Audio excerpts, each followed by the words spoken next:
નમસ્કાર મિત્રો, મારી યુટ્યુબ ચેનલમાં ફરી એકવાર આપનું હૃદયપૂર્વક સ્વાગત છે। આજનો ટોપિક છે મિત્રો કે આજે હું તમને બે એવી સત્ય ઘટના કહેવા જઈ રહ્યો છું કે એક બેન માત્ર 22 વર્ષની ઉંમરે દાઢની અંદર તકલીફ થઈ, દાંતમાં એમને તકલીફ થઈ તો 18,000 રૂપિયા ખર્ચો કરાવ્યો એમને, અને એ નિયમિત બ્રશ કરે છે। એ પછીની બીજી ઘટના છે કે માત્ર 7મા ધોરણમાં ભણતો વિદ્યાર્થી 50,000 રૂપિયા એને દાંતમાં અને દાઢમાં ખર્ચો કરાવ્યો એના પપ્પાએ। કે જે લોકોને આયુર્વેદમાં વિશ્વાસ નથી, જે લોકો આયુર્વેદમાં બિલકુલ માનતા નથી, એવા લોકોને હું ક્યારેય સલાહ આપતો જ નથી। તો મેં એના પપ્પાને પૂછ્યું, મેં કીધું બ્રશ નહીં કરતો હોય તમારો છોકરો એટલે આ તમે 50,000 રૂપિયા ખર્ચ્યા દાંતની અંદર, દાઢ ખરાબ થઈ। તો એમને કહ્યું કે અમે 2 ટાઈમ બ્રશ કરીએ છીએ, અમારા ઘરના બધા જ સભ્યો એમને કહ્યું કે 2 ટાઈમ, એક સવારે બ્રશ કરવાનો અને રાત્રે સૂતી વખતે બ્રશ કરવાનો। તો મેં કહ્યું તમે ચાલુ ટૂથપેસ્ટ વાપરતા છો? તો એમને કહ્યું કે સારામાં સારી સ્ટાન્ડર્ડ કંપનીની ટૂથપેસ્ટ વાપરે છે, અને બ્રશ તો કે એકદમ મુલાયમ બ્રશ વાપરવાના, અને 3 મહિના થાય એટલે બ્રશ ફેંકી દેવાનો, નવો લાવવાનો દર 3 મહિને, અને સારામાં સારી ટૂથપેસ્ટ, સારામાં સારો બ્રશ વાપરી અને 2 ટાઈમ બ્રશ કરે છે, છતાં એમને 50,000 રૂપિયા ખર્ચો કરવો પડ્યો। અને આ વાત માત્ર એમને લાગુ પડતી નથી, આજકાલ તમે જુઓ તો ઘણા બધા લોકોને દાઢની અંદર દુખાવો થાય છે, કેટલાક લોકોને દાઢમાં પરું થાય છે, અમુક લોકોને દાંતમાં સડો આવે છે। આ બધી તકલીફો દિવસે ને દિવસે વધુ ને વધુ જોવા મળે છે। તો આપણે કઈ જગ્યાએ ભૂલો કરીએ છીએ જેના કારણે આપણા દાઢની અંદર દુખાવો થાય છે? નાની ઉંમરમાં લોકોને દાઢ પડાવવાની જરૂર પડે છે, દાઢમાં સડો આવે છે, દાઢમાં પરું થાય છે, અને સમસ્યાઓ નાની ઉંમરમાં જોવા મળે છે। આપણે ભણેલા ગણેલા અભણ છીએ એમ પણ કહી શકાય, અને આપણા બાપ દાદાઓ, વડવાઓ આજથી 50-60 વર્ષ પહેલાં એ લોકો કદાચ અભણ નહોતા એમ કહી શકાય, એ લોકો બુદ્ધિશાળી હતા એમ કહી શકાય, કારણ કે એમને એક નાની ઉંમરમાં ક્યારેય દાંતની અંદર દુખાવો થતો નહોતો, કે નાની ઉંમરમાં દાઢ પડાવવાની જરૂર પડતી નથી 18-20 વર્ષની ઉંમરમાં। તો સૌથી પહેલાં આપણે જોઈએ તો આપણે હેન્ડ વોશ કરીએ છીએ, એ લિક્વિડ તમને કોઈ આપે અને ભાઈ એમ કે ભાઈ બ્રશ કરો, તો આપણે કરીશું? ના, નહીં કરીએ। કોઈ તમને એમ કે ભાઈ માથું જે ધોવા માટે શેમ્પૂ વાપરીએ છીએ, બ્રશ ઉપર એ શેમ્પૂ લઈ અને દાંત સાફ કરો, તો આપણે કરીશું? બ્રશ કરીશું? નહીં કરીએ। કપડાં ધોવા માટે જે ડિટર્જન્ટ વપરાય છે, જે પાવડર વપરાય છે, એ પાવડર તમને કોઈ આપે બ્રશ ઉપર આમ પાવડર નાખી અને પછી કંઈક બ્રશ કરો, તો આપણે કરીશું? ના, નહીં કરીએ। કપડાં ધોવાનો જે સાબુ વપરાય છે, એ સાબુ આપણને કોઈ આપશે તો આપણે બ્રશ કરીશું? દાંત ઉપર લગાવીશું? નહીં લગાવીએ।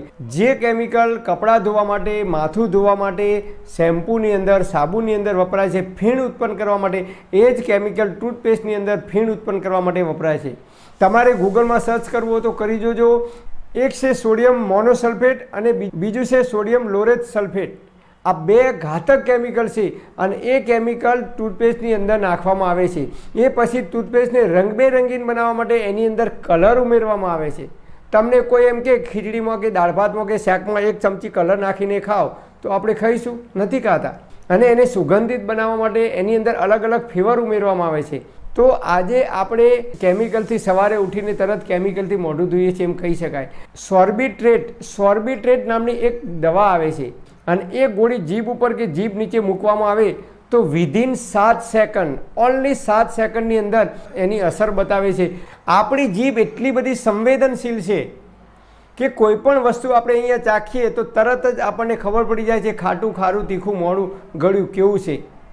અને આપણી જીભ છે એ સૌથી મહત્ત્વનો ભાગ ભજવે છે પાચન કરવાની અંદર। આપણા મોઢાની અંદર લાળ ઉત્પન્ન થાય છે, સલાઈવા ઉત્પન્ન થાય છે, અને એ પાચન કરવામાં અદ્ભુત પરિણામ આપે છે। જે લોકોની સલાઈવા ઉત્પન્ન થવાની બંધ થઈ જાય છે, ઓછી થઈ જાય છે, એ લોકોને પેટના રોગ થવાની શરૂઆત થઈ જાય છે।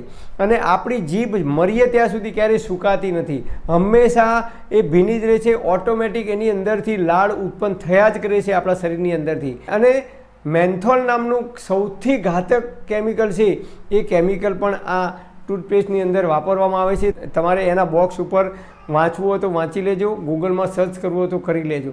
તો આજે આપણે બ્રશ નથી કરતા, પણ કેમિકલથી આપણે આપણા દાંત સાફ કરીએ છીએ, અને એ કેમિકલથી એટલા માટે એ લોકો ગેરંટી આપે છે દાંત સફેદ થવાની, કારણ કે દાંતના ઉપરનું જે સફેદ પડ છે, એ પડ એ કેમિકલ ઘસવાથી એ પડ છે ધીમે ધીમે દૂર થઈ જાય છે। અને એટલા માટે ગમે તેવા પીળા દાંત હોય તો ઉપરનું પડ જતું રહેશે, પીળા કલરનું અને એટલા માટે દાંત સફેદ દેખાય છે. તો એના લીધે દાંતના ઉપરનું પડ છે ઘસાતું જાય છે અને એના લીધે આપણા દાંતના બે દાંત વચ્ચે પેઢા વચ્ચે જગ્યા થાય છે.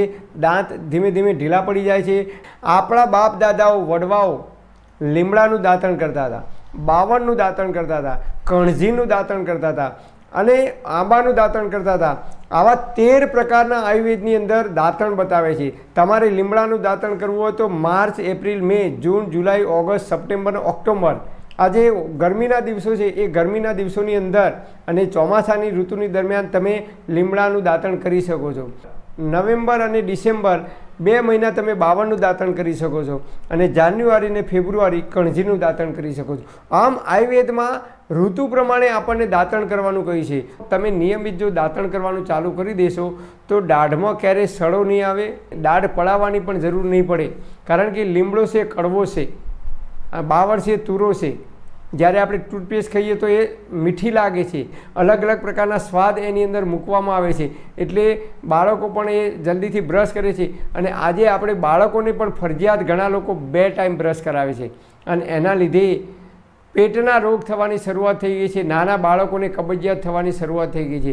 તો એ જે ઝેરી કેમિકલ છે એ ઘાતક કેમિકલ આપણા બોડીની અંદર ઉતરે છે, શરીરમાં ઉતરે છે અને એસિડિક છે. આપણું પેટ છે એસિડિક બની જાય છે, લોહીમાં પિત્ત વધે છે, લોહીની અંદર એસિડિક પદાર્થો વધે છે અને એના કારણે ચામડીના રોગ થવાની શરૂઆત થાય છે. દાદાઓ વડવાઓ 40 વર્ષ પહેલાં જે લીમડાનું દાંતણ કરતા હતા, બાવળનું દાંતણ કરતા હતા, કણજીનું દાંતણ કરતા હતા, એ દાંતણ આપણે વાપરવું પડશે. જો તમે ના વાપરી શકતા હોય તો બીજો ઉપાય તમને બતાવું. બીજો ઉપાય બતાવું, તમારી પાસે દાંતણ નથી કે તમને દાંતણ મળતા નથી તો તમારે 1 ચમચી લાકડાની ગાણીનું શુદ્ધ તલનું તેલ હોય તો તલનું તેલ અથવા સરસવનું તેલ હોય તો સરસવનું તેલ 1 ચમચી લેવાનું. એની અંદર થોડીક હળદર નાખવાની અને થોડુંક સિંધ મીઠું નાખવાનું. એનું મિશ્રણ કરી અને દરરોજ દાંત ઉપર લગાવશો તો જિંદગીમાં જીવો ત્યાં સુધી દાઢમાં દુખાવો નહીં થાય, દાઢમાં સડો નહીં આવે. અને ત્રીજી વસ્તુ, દાઢમાં દુખાવો ક્યારે ઉત્પન્ન થાય તો કે દાઢમાં સડો આવે ત્યારે. દાઢમાં સડો ક્યારે આવે તો કે દાઢમાં કીટાણુ ઉત્પન્ન થાય ત્યારે. દાઢમાં કીટાણુ ક્યાંથી ઉત્પન્ન થાય? બહારથી આવે છે? ના, અંદરથી ઉત્પન્ન થાય છે. તો અંદરથી કેવી રીતે ઉત્પન્ન થાય છે? દાખલા તરીકે આપણા ઘરે ખીચડી હોય કે ભાત બનાવ્યા હોય તો એ ભાતને કે ખીચડીને આપણે ડસ્ટબિનમાં નાખી દઈએ તો 3-4 દિવસ પછી એની અંદરથી દુર્ગંધ આવે છે, એની અંદરથી જીવાત ઉત્પન્ન થાય છે. બસ એ જ રીતે આપણે જે કંઈ ખોરાક ખાઈએ છીએ, દાળ ભાત શાક રોટલી, ફ્રૂટ ખાઈએ, ચીકુ ખાઈએ, સફરજન ખાઈએ, ચા પીએ, આઈસ્ક્રીમ ખાઈએ, ચોકલેટ, કોઈ પણ વસ્તુ આપણે મોઢામાં ખાઈએ એટલે એની અંદર રહેલા ઝીણા ઝીણા જે કણ છે એ અનાજના કણ, એ શાકભાજી ખાઈએ તો એના કણ, ફ્રૂટ ખાઈએ તો એના જે ઝીણા કણ છે એ કણ આપણા દાઢની અંદર ક્યાંક પોલાણ હોય ત્યાં ચીપકી જાય છે અને એ અનાજના કણ છે એ જ્યારે સડવા લાગે છે ત્યારે એની અંદરથી જીવાત ઉત્પન્ન થાય છે અને એની અંદરથી કીડા કે બેક્ટેરિયા કહીએ કે જે કંઈ કહીએ એ જીવાત ઉત્પન્ન થાય છે અને એ જીવાતના લીધે આપણી દાઢ છે ધીરે ધીરે ધીરે સડી જાય છે અને દાઢમાં દુખાવો થાય છે, દાઢમાં લપકારા મારે છે.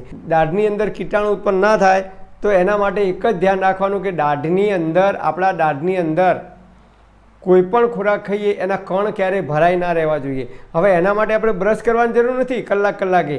તો કોઈ પણ વસ્તુ ખાઈએ કે ચા પીએ કે આઈસ્ક્રીમ ખાઈએ કે દાળ ભાત ખાઈએ કે ચીકુ ખાઈએ તો કોઈ પણ વસ્તુ મોઢામાં મૂકીને ખાઈએ એના પછી તરત જ બરાબર સ્વચ્છ ચોખ્ખા પાણીથી મોઢું બરાબર સાફ કરી દેવાનું. 5 થી 6 વખત તમે કોગળા કરશો ને, આમ કરીને કોગળા કરશો એટલે દાઢમાં જેટલા પણ અનાજના કણ ભરાઈ રહ્યા છે, ઝીણા ઝીણા કણ ભરાઈ રહ્યા છે, તમે જે વસ્તુ ખાધી છે એ બધા જ કણ જો નીકળી જશે, દાઢમાં એક પણ કણ ભરાઈ નહીં રહે તો દાઢની અંદર ક્યારેય જીવાત ઉત્પન્ન નહીં થાય. દાઢમાં જીવાત ઉત્પન્ન નહીં થાય તો દાઢમાં ક્યારેય સડો નહીં આવે. દાઢમાં સડો નહીં આવે તો દાઢમાં લપકારા નહીં મારે અને દાઢમાં લપકારા નહીં મારે તો દાઢ ક્યારેય પડાવવાની પણ જરૂર નહીં પડે. તો આટલું ખાસ આપણે ધ્યાન રાખવાનું છે.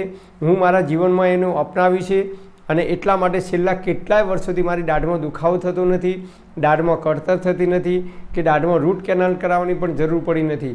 તો આપણે પણ આ હળદરનો પ્રયોગ કરીએ અથવા આપણા બાપ દાદાઓ જે કંઈ કે લીમડાનું, બાવળનું કે કણજીનું દાંતણ કરતા હતા એનો ઉપયોગ કરીશું તો આપણા દાંત મજબૂત રહેશે. પરમપિતા પરમાત્મા આપ સર્વેને તંદુરસ્ત અને નિરોગી રાખે એવી હૃદયપૂર્વક મારી પ્રાર્થના. Thanks for watching my video. Thank you.